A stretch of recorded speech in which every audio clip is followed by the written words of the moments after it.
Hi friends, 1665 సంవత్సరం ఒక వీరుడు శివాజీ మహారాజ్ పేరు దేశమంతా మారుమోగింది.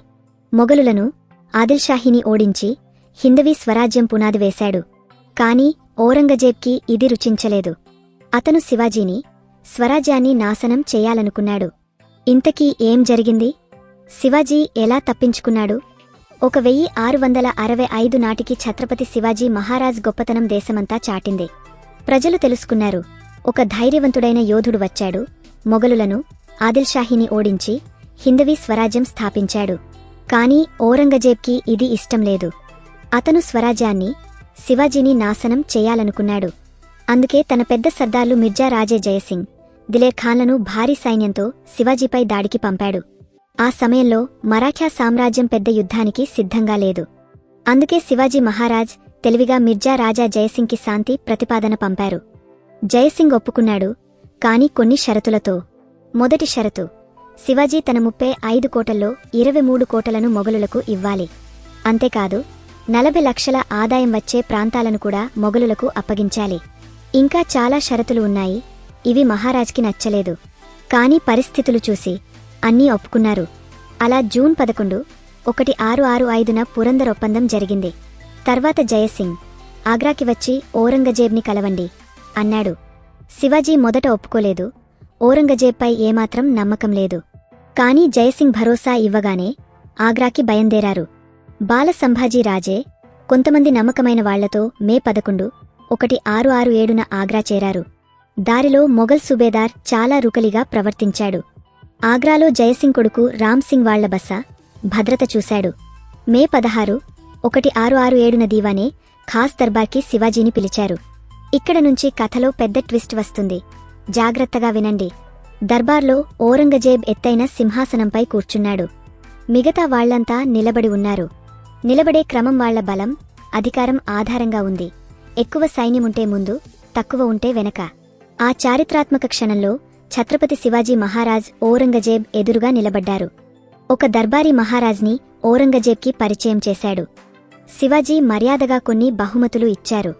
కాని ఔరంగజేబ్ శివాజీని చూసి చూడనట్లు విస్మరించాడు. ఒక్క మాట కూడా మాట్లాడలేదు. అంతటితో ఆగలేదు. మహారాజ్ని దర్బార్లో చాలా వెనక నిలబెట్టాడు. ఇది చూసి శివాజీ మహారాజ్ కోపం ఆకాశానికి చేరింది. వెంటనే రామ్సింగ్ని పిలిచి, ఇది ఏంటి అని అడిగారు. గట్టిగా మాట్లాడారు. దర్బార్లో ఆయన గొంతు మాత్రమే వినిపించింది. ఆ తర్వాత ఎవరి అనుమతి లేకుండా ఔరంగజేబ్ని చూసి వెనక్కి తిరిగే బయటకి నడిచారు. రామ్సింగ్, ఇతర దర్బారీలు వెళ్లి ఒప్పించారు. కాని మహారాజ్ వినలేదు. తన అవమానాన్ని ఏమాత్రం సహించలేరు. ఔరంగజేబ్కి ఇది సాకుగా మారింది. అతను శివాజీని, రామ్సింగ్ భద్రతలో దర్బార్లోనే నజర్బంద్ చేశాడు. చుట్టూ మొఘల్ సైనికులను ఉంచాడు. మహారాజ్ తప్పించుకోకుండా చెయ్యాలనుకున్నాడు. అతని ఉద్దేశం ఏదో ఒక ఉపాయంతో మహారాజ్ని చంపేయడం. కాని అంత సులభం కాదు. మిర్జా రాజా జయసింగ్ మొఘల్ దర్బార్లో ప్రభావమున్నవాడు. శివాజీకి ప్రాణరక్షణ హామీ ఇచ్చాడు. రామ్సింగ్ కూడా తండ్రి మాట కోసం కట్టుబడి ఉన్నాడు. మహారాజ్కి ఔరంగజేబ్ ఉద్దేశం తెలుసు. అతను తనను చంపే ప్లాన్ వేస్తాడని అర్థమైంది. అందుకే తప్పించుకునే పథకం వేశారు. బయట ఉన్న మొఘల్ కాపలాదారులకు సందేశం పంపారు. శివాజీ మహారాజ్ ఆరోగ్యం బాగాలేదు. పేదలకు పండ్లు, మిఠాయిలు పంచండి, వాళ్ల దీవెనలతో ఆయన కోలుకుంటారు అని. రోజూ పెద్ద పెద్ద బుట్టల్లో పండ్లు, మిఠాయిలు బయటికి పంపడం స్టార్ట్ అయింది. కాపలాదారులు మొదట బుట్టలను జాగ్రత్తగా చెక్ చేసి వదిలేవారు. రోజులు గడిచాయి. ఇది రొటీన్ అయిపోయింది. కాపలాదారులు తనిఖీ ఆపేశారు. మహారాజ్కి ఇదే కావాలి. ఒకరోజు సందేశం వెళ్ళింది. మహారాజ్ ఆరోగ్యం తీవ్రంగా ఉంది, ఎక్కువసేపు విశ్రాంతి తీసుకుంటారు, ఎవరు గదిలోకి రావద్దు అని. రోజులాగే బుట్టలు రెడీ అయ్యాయి.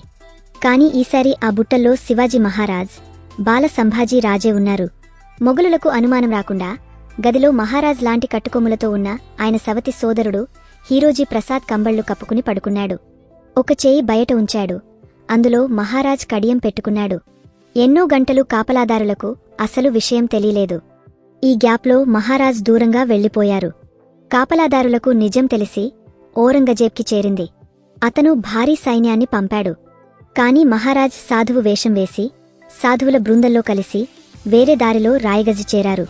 మిర్జా రాజా జయసింగ్ రామ్ సింగ్ ఆగ్రా నుంచి తప్పించుకోవడంలో సాయం చేశారని చెప్తారు. ఔరంగజేబ్ ఉద్దేశాలు వాళ్లకు తెలుసు కాబట్టి. ఆగ్రా నుంచి సురక్షితంగా తిరిగొచ్చాక మహారాజ్ తన కోల్పోయిన చాలా కోటలను తిరిగి గెలిచారు. శివాజీ ఆగ్రా నుంచి తప్పించుకోవడం ఔరంగజేబ్, మొఘల్ సామ్రాజ్యం చేసిన పెద్ద తప్పు.